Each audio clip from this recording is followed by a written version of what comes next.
Bonjour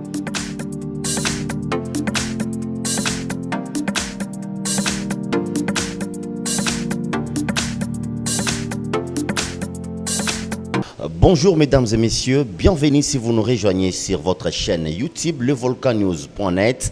Bienvenue dans votre émission Sur la chaise. Sur la chaise, aujourd'hui nous sommes à notre deuxième numéro et nous parlons de l'état de siège décrété par le président de la République démocratique du Congo pour tenter tant soit peu de réduire ou bien d'en finir avec l'insécurité en province du Nord Kivu. L'administration civile sera remplacée par l'administration militaire. Aujourd'hui, il y a des gouverneurs déjà nommés, un gouverneur militaire et son vice-gouverneur policier. Pour en parler, nous parlons avec un cadre de la société civile du Nord Kivu, Placide Nzilamba. Nous disons bonjour. Bonjour, monsieur le journaliste. Aujourd'hui, nous parlons de l'état de siège décrété par le président de la République démocratique du Congo. La société civile a demandé au président de la République de prendre des mesures pour, n'est-ce pas, éradiquer l'insécurité au Nord Kivu, surtout avec tout ce qui se passe à Beni, Placide Nzilamba. Est-ce que vous attendiez à cette mesure, l'état de siège?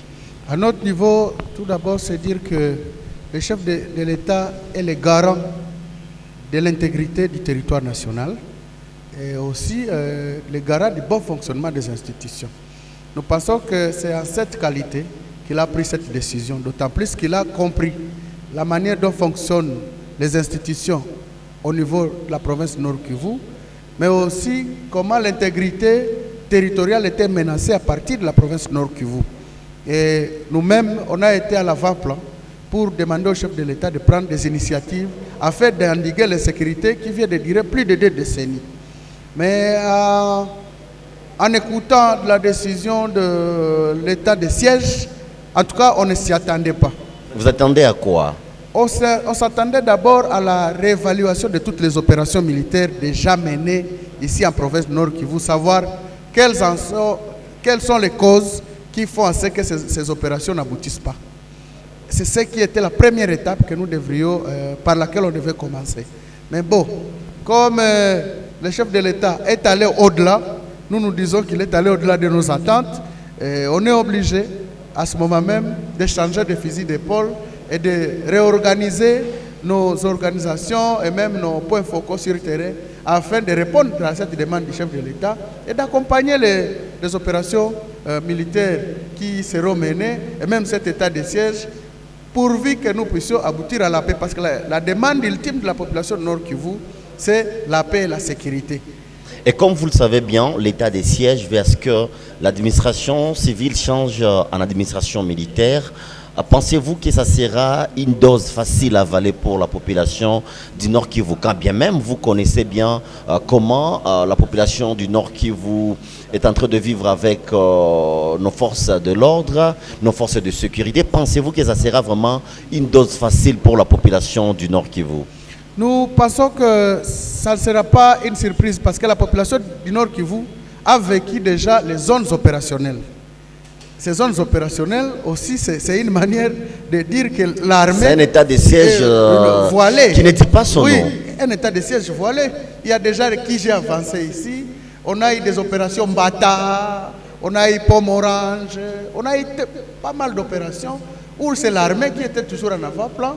Et c'est cette population qui accompagnait cette même armée, aussi bien dans les réussites que dans les échecs. Et que donc, ce n'est pas assez du nouveau, mais les mesures d'accompagnement qui seront édictées par le président de la République pourront peut-être bien détailler comment va ressembler cet état de siège et où est-ce que la population aura un rôle à jouer pour accompagner cet état de siège. Et quelles sont les mesures d'accompagnement peut-être auxquelles vous vous attendez, vous, de la société civile? C'est d'abord clarifier les mandats de ces gouverneurs militaires et policiers qui ont été nommés. On parle de 30 jours renouvelables. Leur mandat, oui. Leur mission maintenant, c'est quoi la mission? Est-ce qu'ils vont interagir aussi dans les commandements? Parce qu'on a déjà des commandants région, commandant zone OPS, on a commandant zone de défense, on a commandant qui j'ai avancé. On a aussi des commandants sectaires opérationnels. Alors, quel sera son rôle? Qu'est-ce qu'il va jouer comme rôle? Tout ça, on doit nous expliquer. Nous savons très bien que pour parler avec l'armée, pour que la population interagisse avec l'armée, elle passe par deux portes ouvertes. Déjà par la loi sur la réforme de l'armée, il s'agit des services d'éducation civique, patriotique et d'action sociale des forces armées de la République démocratique du Congo, qu'on appelle SECAS. Il s'agit aussi du service de communication et de l'information des forces armées de la République démocratique du Congo, qu'on appelle SIFA. Ce sont deux canaux par lesquels la population doit interagir avec le gouvernant, avec l'armée. Alors, avec un gouverneur civil, il y aura un autre mécanisme pour interagir directement avec lui, où ça va se passer comment? Je crois que les mesures d'accompagnement devaient établir comment ça va se passer. Quel sera le rôle de la police pendant cet état de siège, le rôle de l'armée pendant cet état de siège? Alors, tout ça, nous devons savoir comment ils vont se comporter, qu'est-ce qu'ils doivent faire et qu'est-ce qu'ils ne doivent pas faire. Tout ça, ça doit être parmi les mesures d'accompagnement. Quelles sont les initiatives nouvelles pour améliorer les conditions de vie des militaires, les conditions de vie des policiers? Quelle est la tenue qui sera dotée aux militaires pendant cet état de siège? Parce que la plupart des groupes armés, leurs combattants détiendraient déjà des tenues. Sont vêtus en militaire et FARDC. Même avec des fanions et des insignes purement FARDC. Oui, Placine Nzilamba, parlons de votre rôle en tant que société civile dans cet état de siège. Quel sera le rôle majeur que va jouer la société civile à cet état de siège pour accompagner, n'est-ce pas, la vision du chef de l'État derrière l'état de siège, seul de finir avec l'insécurité au Nord Kivu?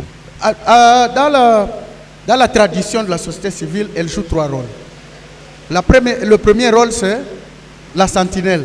Donc, la société civile lance des alertes quand des dangers imminents dans la collectivité. Deuxième rôle, nous sommes un groupe d'éducation. Nous allons apprendre la masse, c'est leur dire voici ce que disent les ordonnances qui instaurent l'état de siège. Voici comment vous allez vous comporter. Voici comment l'armée va faire. Et vous, votre rôle, votre travail, c'est ça et ça et ça et ça et ça. Voici les droits dont vous détenez, voici les droits qu'on vous limite. Comportez-vous comme ça, comme ça, comme ça. Voilà un peu ce que nous allons faire comme groupe d'éducation. Mais aussi, nous sommes un groupe de pression. Groupe de pression, c'est-à-dire... Kabiem, la pression... Effectivement, elle se fait de différentes manières. Il y a plus de 94 tactiques non violentes de pousser les décideurs à répondre aux décidérats de la population. Ce n'est pas seulement les marches. Sans pour autant faire de manifestations. Effectivement. Nous pouvons rédiger des notes de plaidoyer à adresser aux gouvernants à ce moment. Nous pouvons faire même des pétitions. Et nous pouvons organiser aussi des matinées de réflexion. Ça, c'est simple. Merci, Placine Nzilamba. Alors, l'appui à l'armée pendant cette période, elle se fait de deux sortes. Il y a l'appui direct, c'est-à-dire nous encourageons les jeunes à s'inscrire ou à s'enrôler dans l'armée et suivre l'exercice normal de formation pour être militaire. Deuxième appui, c'est l'appui indirect, c'est apporter l'information à cette armée. C'est aussi appuyer cette armée là où elle n'aura pas de l'eau, elle n'aura pas à manger peut-être en profondeur. La population elle-même peut prendre ses initiatives de les aider, mais pas de les donner de poison, mais plus les aider à avoir une nourriture saine qui peut les aider et de l'eau potable pour les aider à assumer la mission d'endiguer les groupes armés. Je vous rappelle que vous suivez l'émission Sur la chaise et aujourd'hui nous recevons Placine Nzilamba pour parler de l'état d'urgence, de l'état des sièges décrété par le président de la République pour en finir avec l'insécurité en province du Nord Kivu. Le gouverneur militaire et le vice-gouverneur policier sont déjà nommés pour venir remplacer les autorités civiles. Placine Nzilamba, nous sommes en train de parler de l'état des sièges. Jusque-là, quelle est la crainte de la société civile dans tout ce qui aura comme opération durant l'état des sièges? Et il faut dire que la crainte de la société civile réside au niveau des acteurs qui vont appliquer cet état de siège. Vous savez qu'avec l'état d'urgence sanitaire, nous avons beaucoup appris. Il y a des dérapages des agents de l'ordre qu'on a pu répertorier et on a vu des agents de l'ordre qui passaient ou qui retrouvaient déjà dans des débits de boissons. Au lieu d'arrêter ceux qui sont dans des débits de boissons, on les retrouvait à prendre même des bouteilles, des chaises et consorts. Alors, notre crainte, c'est de voir de telles histoires se répéter. Donc le dérapage, Oui, des durant l'état des dérapages sièges. des agents commis à faire appliquer l'état de siège. Ça, dans les opérations, on retrouve parfois des militaires qui ont arrêté des agriculteurs, simples agriculteurs, parce que tout simplement il y a une attaque dans tel village et on amène tous les agriculteurs, tous les villageois Pour les assimiler à des bandits. bandits. Alors des choses comme ça, pendant la saison culturelle, un agriculteur que vous faites perdre une semaine au cachot, c'est lui condamner déjà à la vie de la pauvreté. Et que donc les dimensions de ces opérations, de cet état de siège devaient aussi se reposer sur de tels paramètres. Donc c'est ça la crainte des personnes qui vont mener ces opérations. Vous savez que notre armée vient d'un processus tellement compliqué où on a eu à intégrer va et que vaille de combattants, les anciens rebelles, oui, et qui parfois n'ont pas coupé le cordon ombilical avec leurs mouvements armés, qui sont toujours actifs sur le terrain. Alors si on envoyait déjà comme ça pour venir appliquer l'état de siège, nous pensons que ça sera voué à l'échec. En tout cas, ça sera voué à l'échec. Et à notre niveau, nous sommes en train de penser qu'on devait quand même procéder à certaines mutations de certaines troupes pour essayer d'amener de nouvelles troupes qui n'ont pas de lien avec l'insécurité ici au Nord Kivu. Exactement, il y a certains officiers militaires qui sont pointés du doigt dans l'affairisme, dans les détournements tels que décriés par certains élus ici en province du Nord Kivu. Quelle est la demande de la société civile face à tout ce qu'on reproche à certains officiers militaires et peut-être qui vont aussi participer dans les opérations durant cet état de siège? Nous aurions voulu que tous ceux-là qui ont été cités dans différents rapports d'experts des Nations Unies et même des rapports de la société civile soient d'abord écartés. Qui soient d'abord écartés pour donner la chance à ces opérations d'aboutir.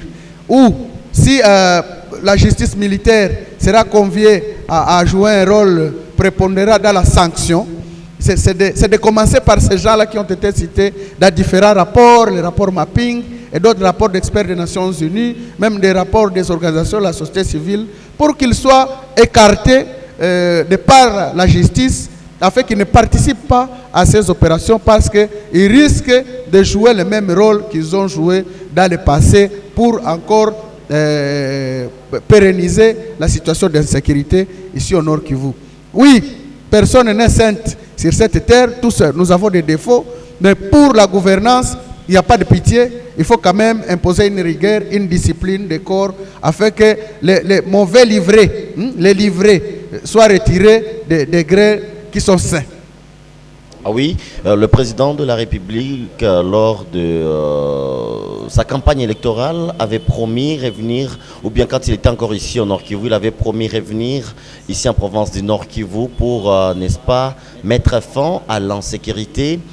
Et cet état de siège, c'est une manière d'une présence de l'autorité du chef de l'État ici en province du Nord Kivu. Est-ce qu'il a marqué sa présence comme on l'attendait? Parce que nous avons vu les sit-ins des élèves au niveau de Beni qui demandaient la présence du chef de l'État à Beni. Est-ce qu'avec cet état de siège, le chef de l'État vient de marquer sa présence dans ce territoire? Il faut dire que le président de la République est toujours présent au Nord Kivu à travers toute la gouvernance locale qui est là, mais aussi particulièrement à travers l'armée dont il est commandant suprême, à travers la justice dont il est magistrat suprême. Et que donc, il est toujours au Nord Kivu. Ces deux institutions, si elles parvenaient à bien jouer leur rôle, on pourrait avoir la paix. Parce que aussi, certains, comme on l'a dit, certains agents de l'ordre même de la défense se sont illustrés aussi dans des actes qui concourent à l'insécurité aujourd'hui. Il y a même certains acteurs de la justice qui ont aussi joué un rôle dans la pérennisation de cette crise. Et que donc, la présence physique du chef de l'État, oui, mais je crois que l'essentiel pour nous, c'est que ces deux institutions jouent pleinement leur rôle pour nous garantir la paix et la sécurité. Il est vrai qu'on a besoin de lui pour suivre de près, parce qu'on a toujours dit, quelqu'un qui veut bien suivre ce troupeau, il doit être parmi ce troupeau. Et nous pensons qu'il est aussi moment va suivre crucial de près qu'il tout ce qui soit se ici. passe. Même tous les gouvernements pouvaient se déplacer pour venir ici. à l'Est, oui. Il devait aussi créer une caisse spéciale pour cet état de siège. Parce qu'avec le budget actuel, on ne trouve pas vraiment qu'il y aura de moyens pour prendre en charge cet état de siège. Et nous pensons que le gouvernement central devait ouvrir une caisse de solidarité spéciale pour l'état de siège instauré au Nord Kivu et à l'Ituri, afin qu'on ait des moyens nécessaires à faire face à cette insécurité qui a des causes endogènes et exogènes. Nous sommes en train de cheminer vers la fin de cette émission. Votre mission est aussi de diquer la masse. Il y a la crainte aujourd'hui avec cet état de siège parce que vous le savez bien, depuis qu'on a la constitution de 2006, nous sommes à notre première expérience de l'état de siège. Comment doit se comporter la population du Nord Kivu dans cet état de siège? En tout cas, se comporter, c'est suivre d'abord les instructions des autorités établies. Ce sont ces autorités qui vont nous dire à chaque moment, à tel moment, comportez-vous comme ça, faites ceci. Mais le comportement devait rester intact pour dire nous vaquons librement à nos occupations. Si on vous dira à ce moment, n'ouvrez pas ici, ne passez pas ici, il faut respecter. Parce qu'il en va de notre salut. Si on vous disait aujourd'hui, il y a par exemple perquisition dans tel quartier, dans telle maison, acceptez, ouvrez les portes, laissez l'armée faire son travail. Mais aussi, cette population doit fournir à chaque instant les informations sur des personnes susceptibles de porter atteinte à la sécurité collective. Et pour terminer, aux forces de sécurité, qu'est-ce que vous demandez rapidement? C'est le respect des droits humains. Non dérapage. Non dérapage, c'est-à-dire respect des droits de l'homme. Ça, en tout cas, on doit être strict.